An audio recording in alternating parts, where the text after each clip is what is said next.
শীতের দিনে চারপাশে দাওয়াতে ধুম পড়ে গেছে। তো এর মধ্যে মানুষ যেভাবে আমি দাওয়াত দিয়ে থাকি, প্রথমে ফোনটা কানে নিয়ে কই যে, দেখো তুমি যদি না আসো তোমার লগে আমার কোনো সম্পর্কই থাকবো না। তারপর দুপুরে দাওয়াত দিলে সকাল থেকে টাকাটা দিই, আসুন না কেন। রাইতে দাওয়াত থাকলে সন্ধ্যার থেকে টাকাটা দিই। মোট কথা মানুষের খাবার দিকে পাগল হয়ে যায়, মনে পাগলা কুত্তা কামড়াইছে, ডেসপারেট হয়ে যায় আর কি।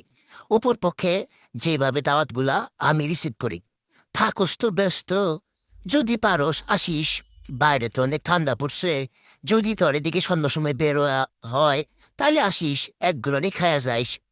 দেখলাম এলাকায় আসছ, সকালে খাবি নাকি দুপুরে খাবি জানাইস, কিন্তু মানে কোনো এফোর্টই নাই। একটু দাওয়াত কয় বা এগুলার গেলে দাওয়াতের কোনো নমুনা কয়। অপরপক্ষে এই মানুষগুলোর যদি আপনি খেলে একবার ফোনটা দাওয়াত দেন যে তখন দাওয়াত দিলাম মায়, দেখবেন সকালে আইসা বাতি নিয়ে বসা পড়বো। এরা মাইসেরে খাওয়াইতে পারে না, কিন্তু নিজের বেলায় এরা শোনো না, দাওয়াত খুব খাইতে পারে। থাকা মাইসেরা খাওয়াইতে ভালোই লাগে, খারাপ লাগে না, কিন্তু দাওয়াত যে পাই না এর জন্য একটু একটু আফসোস লাগে মাঝে মধ্যে।